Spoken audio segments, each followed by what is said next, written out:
Inibição, sintoma e angústia. Freud, 1926. Parte 10. A angústia é a reação ao perigo. Afinal, não se pode afastar a ideia de que, se o afeto da angústia é capaz de obter posição excepcional na economia psíquica, isso está relacionado à essência do perigo. Mas os perigos são humanamente universais, são os mesmos para todos os indivíduos.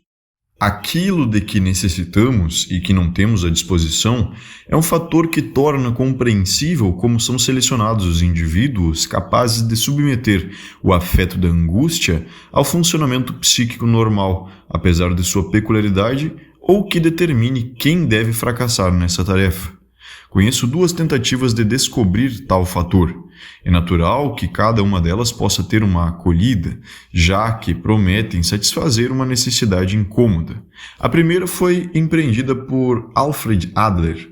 Reduzida a seu âmago, ela afirma que as pessoas que fracassam em lidar com a tarefa imposta pelo perigo são aquelas a quem a inferioridade dos órgãos reserva dificuldades muito grandes. Sendo correto que a simplicidade é o selo da verdade, teríamos de saudar esta solução como uma salvação. Mas, muito pelo contrário, a crítica dos últimos 10 anos demonstra a total insuficiência dessa explicação, que, além disso, ignora toda a riqueza do material descoberto pela psicanálise.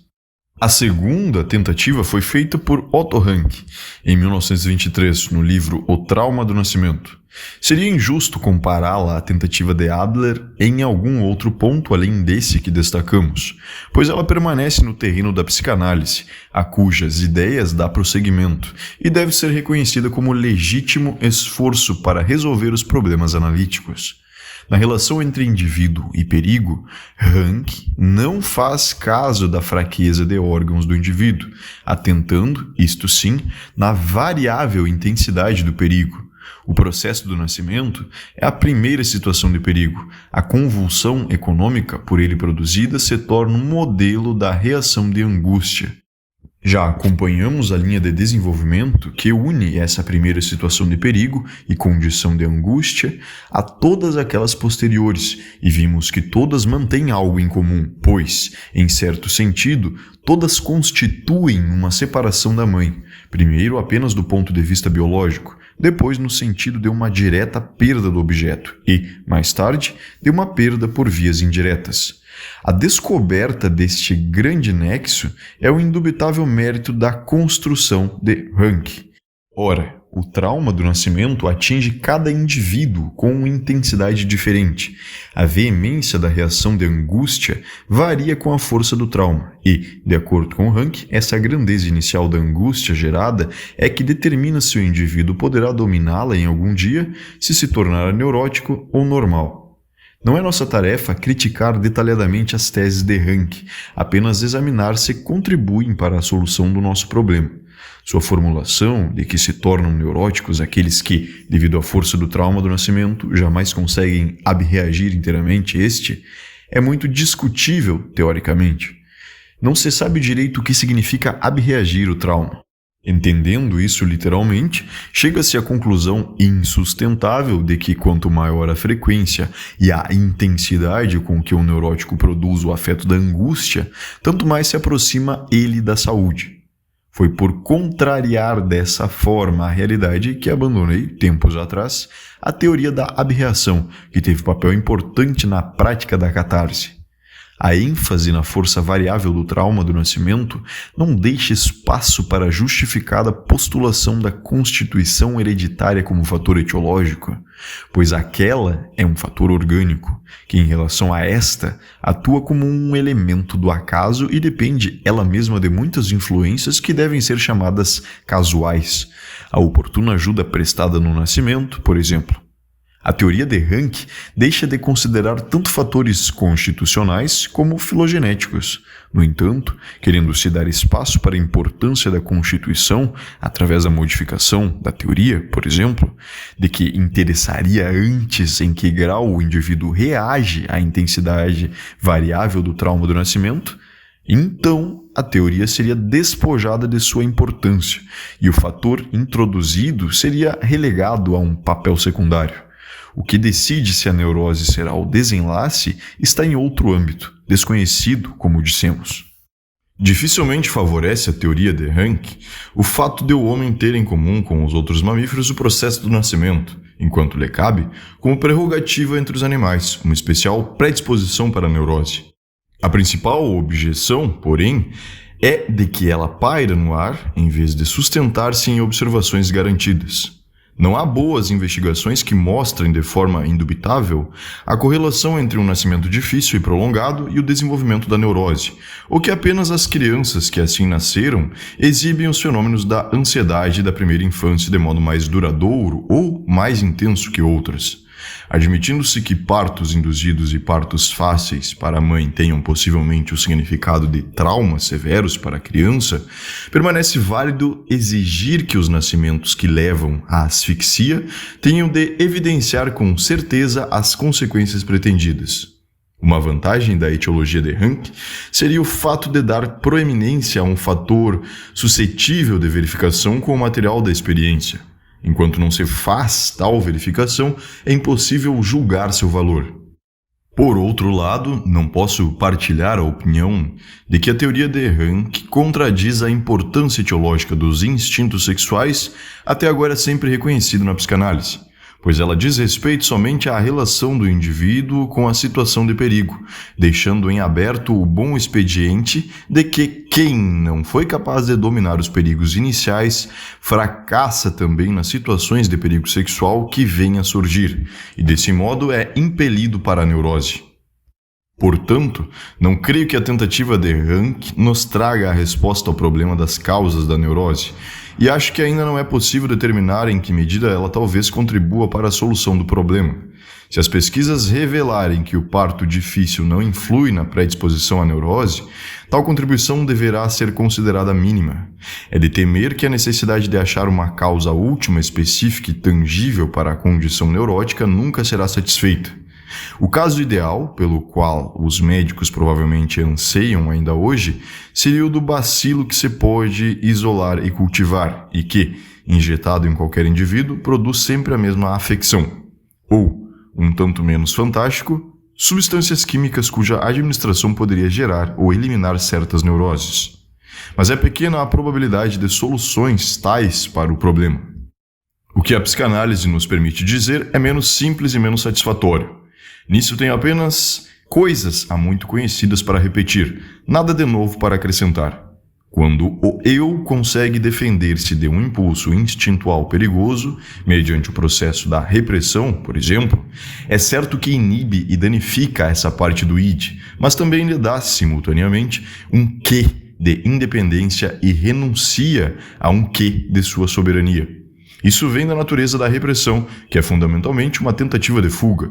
O reprimido se acha então à margem, excluído da grande organização do eu, sujeito apenas às leis que vigoram no âmbito do inconsciente. Caso se altere a situação de perigo, de sorte que o eu não tenha motivo para a defesa contra um novo impulso instintual análogo ao reprimido, tornam-se manifestas as consequências da restrição do eu. O novo curso instintual se dá sob influência do automatismo, eu preferia dizer, da compulsão à repetição. Ele percorre os mesmos caminhos do que foi reprimido antes, como se a situação de perigo ultrapassada ainda existisse. Assim, o fator que fixa na repressão é a compulsão à repetição do id inconsciente, que normalmente é eliminada apenas pela função livremente móvel do eu. De vez em quando, o eu pode conseguir derrubar as barreiras da repressão que ele próprio ergueu, recuperar sua influência sobre o impulso instintual e guiar um novo curso instintual no sentido da alterada situação de perigo. O fato é que, muito frequentemente, malogra, que não pode fazer suas repressões retrocederem. Relações quantitativas podem ser determinantes para o desfecho dessa luta. Em alguns casos, temos a impressão de que a decisão é inevitável, a atração regressiva do impulso reprimido e a força da repressão sendo tão grandes que o novo impulso tem de obedecer à compulsão da repetição. Em outros casos, percebemos a contribuição de outro jogo de forças. A atração do modelo original reprimido é fortalecida pela repulsão por parte das dificuldades reais que se contrapõem a algum outro curso do novo impulso instintual. Assim, ocorre a fixação na repressão e se mantém a situação de perigo não mais atual, o que é provado pelo simples fato da terapia analítica, modesto em si, mas teoricamente inestimável. Quando, na análise, prestamos ao eu o auxílio que pode pô-lo em condições de eliminar suas repressões, ele readquire seu poder sobre o id reprimido e pode deixar os impulsos instintuais tomarem seu curso como se as velhas situações de perigo não mais existissem. O que assim obtemos condiz com o raio de ação normal da nossa atividade médica. Por via de regra, a nossa terapia deve se contentar em produzir, de maneira mais rápida, mais confiável e com menor aplicação de esforço, o bom desenlace que espontaneamente ocorreria em circunstâncias favoráveis. As considerações anteriores nos dizem que são relações quantitativas que não podem ser diretamente apontadas, mas apenas inferidas, que determinam se as velhas situações de perigo são preservadas ou não, se as neuroses infantis têm ou não prosseguimento. Dos fatores envolvidos na causação das neuroses, que criaram as condições nas quais as forças psíquicas se enfrentam, 3 se destacam em nossa compreensão: um biológico, um filogenético e um puramente psicológico. O biológico é a longa fase do desamparo e dependência do bebê humano. A existência intrauterina do ser humano mostra-se relativamente breve comparada à da maioria dos animais. Ele é trazido ao mundo menos pronto do que eles. Por isso, a influência do mundo real externo é reforçada, a diferenciação do eu em relação ao id é logo promovida, os perigos do mundo externo têm sua importância elevada e o valor do único objeto capaz de proteger contra esses perigos e tomar o lugar da vida intrauterina perdida é bastante aumentado. Portanto, o fator biológico dá origem às primeiras situações de perigo e cria a necessidade de ser amado, que jamais abandona o ser humano. O segundo fator, o filogenético, é apenas inferido por nós. Um fato notável do desenvolvimento da libido nos leva a supô-lo. Vemos que a vida sexual do ser humano não se desenvolve de maneira contínua do início até a maturação, como a da maioria dos animais que lhes são próximos, mas que, após um primeiro florescimento que dura até os 5 anos de idade, sofre uma enérgica interrupção, para depois começar novamente na puberdade, retomando os germens infantis. Achamos que deve ter ocorrido, entre as vicissitudes da espécie humana, algo importante que nos deixou essa interrupção do desenvolvimento sexual como precipitado histórico. A significação patogênica desse fator é demonstrada pelo fato de as exigências instintuais dessa sexualidade infantil serem, na maioria, tratadas como perigo pelo eu e rechaçadas, de modo que os posteriores impulsos sexuais da puberdade, que deveriam ser conformes ao eu, correm o perigo de sucumbir à atração dos modelos infantis originais e acompanhá-los na repressão. Nisso, deparamos com a mais direta etiologia das neuroses. É digno de nota que o primeiro contato com as exigências da sexualidade tenha, sobre o eu, efeito semelhante ao do prematuro encontro com o mundo exterior. O terceiro fator, o psicológico, deve ser buscado numa imperfeição do nosso aparelho psíquico relacionada justamente à sua diferenciação em um eu e um id, ou seja, também remonta, em última instância, à influência do mundo exterior. Atentando para os perigos da realidade, o eu é obrigado a pôr-se em defesa contra certos impulsos instintuais do id, a tratá-los como perigos. Mas o eu não pode proteger-se de perigos instintuais internos de modo tão eficaz como de uma porção da realidade que lhe é alheia.